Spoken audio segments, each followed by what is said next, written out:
Hi, எல்லாருக்கும் மாலை வணக்கம். இப்போ மணி என்ன ஆகுது? 4 மணி ஆக போகுது.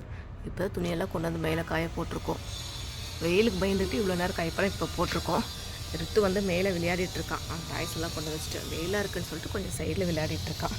ரித்து இங்கே பாரு, ஒரு ஆய் சொல்றி. பக்கெட்டில் உட்காந்துட்டு பெரிய தொல்லை இவன். வேண்டான்னு சொன்னாலும் கேட்க மாட்டேங்கிறான். பக்கெட்டை உடஞ்சிருக்கு ஏற்கனவே, அவன் பண்ணிகிட்ருக்கான். இதுதான் டேங்க்கு. நல்லா சூடாகிடுது, வெயிலுக்கு அதுக்கும். சூடாகிடுச்சுன்னா தண்ணியும் சூடாக நல்லா வருது. பாத்திரம் கழுவுறதுக்கு தண்ணி சூடாக நல்லா இருக்குது. அதனால் கொஞ்சம் காலைல கழுவாமல் மதியமாக பாத்திரம்லாம் கழுவிடுறோம். இதுதான் நாங்கள் இருக்கிற இடம். ஃபுல் பெரிய பெரிய பில்டிங் இல்லை. நாங்கள் இருக்கிற பில்டிங் சின்ன பில்டிங்கு. துணியெல்லாம் காய போட்டிருக்கோம். இன்றைக்கெல்லாம் துவச்சி காய போட்டால் நாளைக்கு ஐரன் பண்ணுறதுலாம் கரெக்டாக இருக்கும். சண்டே இல்லையா, மண்டே தான் எல்லாருக்கும் வேலைக்கு போட்டு ஈஸியாக இருக்கும். அதனால் சாட்டர்டே சண்டேல ஐரன் பண்ணுறதுனால கொஞ்சம் சீக்கிரமாக பண்ணிவிடுவோம். ஓகே, பாய். நெக்ஸ்ட் வீடியோவில் பார்ப்போம்.